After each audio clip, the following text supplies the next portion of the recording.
Ultimatum দিচ্ছি আমরা সরকারকে, আপনি দ্রুত।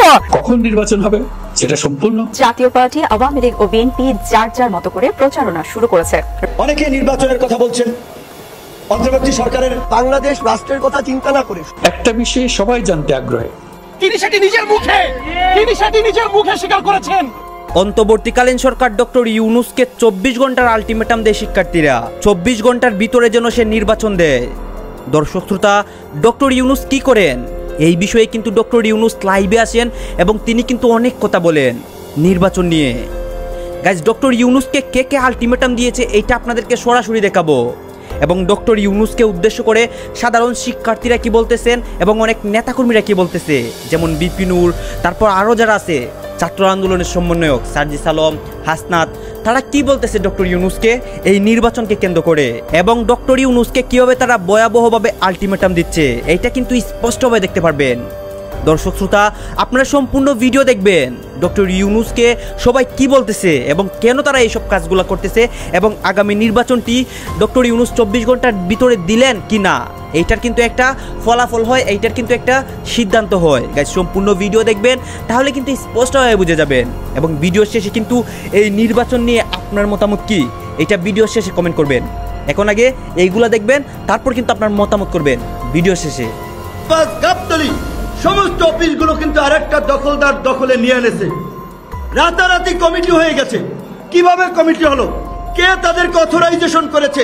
এই সমস্ত দখলদারদের বিরুদ্ধে 350 জন পুরো বাংলাদেশে এই মেসেজকে লালন করে অধিকারকে পুনরুদ্ধার করেছি, আমরা স্বাধীনতাকে পুনরুদ্ধার করেছি। সুতরাং এই ফ্যাসিস্ট গণঅভ্যুত্থানের মধ্য দিয়ে আমরা ব্যাখ্যা করতে পারবো না বলেই মুখে বলছি আমরা এই দেশের মালিক, কিন্তু বাস্তবে আমরা কিন্তু অনুভব করি আমরা এই দেশের দাস। আমাদের সাথে কৃতদাসের মতো আচরণ করা হয়, আমাদের জীবনের কোনো মূল্য না। এটার জবাব আপনাদের হাতে। কখন আপনারা আমাদেরকে বিদায় দেবেন? আমরা কেউ দেশ শাসনের মানুষ নই।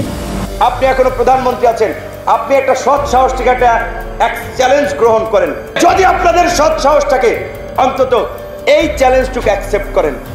একজনও নির্বাচনে অংশগ্রহণ করতে পারবেন না, তারপরেও ধরে নিলাম বিএনপি ক্ষমতায় আসলো, আসার পরে তো কেউ না কেউ একজন সরকার প্রধান হবে, সেটা কে?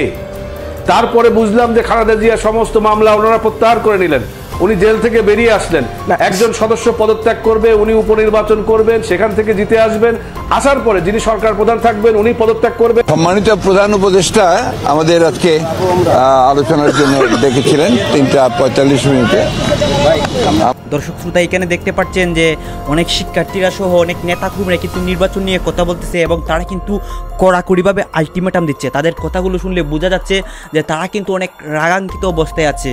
নির্বাচন না দিলে তারা কি করবে এবং দেশটার কি অবস্থা করবে এটা কিন্তু আপনারা সবাই জানেন। দর্শক শ্রোতা, আপনারা এইটা জানেন যে শেখ হাসিনাকে কিন্তু দেশ থেকে পালিয়ে যেতে হয়েছে এই সাধারণ শিক্ষার্থীদের জন্য এবং সাধারণ শিক্ষার্থীরা কিন্তু আমাদের দেশটাকে স্বাধীন করেছে এবং সেই আন্দোলনে কিন্তু আমরাও ছিলাম। দর্শক শ্রোতা, এখন আবার কি হয়েছে? তারা এই নির্বাচনকে কেন্দ্র করে অনেক কথা বলতেছে এবং তাদের কিন্তু মতামত প্রকাশ করতেছে। এইসব দেখলে আপনারা অবাক হয়ে যাবেন এবং শেষমেশ ডক্টর ইউনূসের কি হয় এইটাও দেখতে পারবেন। এখন ডক্টর ইউনূসের বক্তব্য দেখাবো এই নির্বাচনকে কেন্দ্র করে তিনি কি বলেন এবং এই নিয়ে আরো অনেক নেতাকর্মীরা কি বলে এবং তারা কি চাচ্ছে, যে দেখুন। এতদিন বৈষম্যের শিকার হয়েছে, তাদের জন্য সবার জন্য ন্যায্যতার ভিত্তিতে সমান সুযোগ সুবিধা নিশ্চিত করতে হবে। আপনারা জানেন আগের যে প্রশাসনটা সেটা ছিল হাসিনার তোষামোদী প্রশাসন। এই প্রশাসনে যত ধরনের সরকারের সংস্থা রয়েছে সবগুলোকে হকেজু করে দিয়ে শুধুমাত্র গণভবন থেকে বাংলাদেশ চালু করা হতো। পতিতালয় থেকে সচিবালয় সবকিছুর সিদ্ধান্ত নেওয়া হতো গণভবন থেকে। কেননা ওনারা যেভাবে এই সমস্ত বিশৃঙ্খলা সৃষ্টি করে একটা জনজীবন বিপর্যস্ত করতে চান, সেই জায়গায় ওনারা যেতে পারবেন বলে আমি মনে করি না। তবে আরেকটা কথা বলেছেন যে কূটনৈতিক তৎপরতা, আমি বলি দেখেন মায়ানমার যে কাজটা করেছে, আমরা কিন্তু আন্তর্জাতিক আদালতে মায়ানমার কখন নির্বাচন হবে সেটা সম্পূর্ণ রাজনৈতিক সিদ্ধান্ত, আমাদের সিদ্ধান্ত নয়। দেশবাসীকে ঠিক করতে হবে আপনারা কখন আমাদেরকে ছেড়ে দেবেন। আমরা ছাত্রদের আহ্বানে এসেছি, তারা আমাদের প্রাথমিক নিয়োগকর্তা। দেশের আপামর জনসাধারণ। যেখানে দেখতে পাচ্ছেন যে ডক্টর ইউনূস কিন্তু নির্বাচন নিয়ে তিনি অনেক কথা বলেন। তিনি বলতেছেন যে সাধারণ মানুষ যখন চাইবে এবং সাধারণ মানুষ যতদিন চাইবে ততদিন আমরা ক্ষমতায় থাকবো। আমরা কিন্তু ক্ষমতার কোনো লোভে নেই, বা আমরা সাধারণ শিক্ষার্থীদের কথা এই দেশে আসছি, মানে সে আসছে এবং আমাদের দেশটাকে পরিচালনা করতেছে। শেষমেশ কিন্তু এইটার একটা একটা সমাধান দেন ডক্টর ইউনূস এইসব বিষয়ের। দর্শক এইসবও কিন্তু আপনাদেরকে দেখাবো। ডক্টর ইউনূস কিন্তু তার বক্তব্যের মাধ্যমে সব কিছু ক্লিয়ার করে দেয় এবং এই নিয়ে আরও অনেক নেতাকর্মীরাও বলে যে ডক্টর ইউনূসকে তারা চায় কি না, সেই সবও কিন্তু এই ভিডিওতে দেখাবো।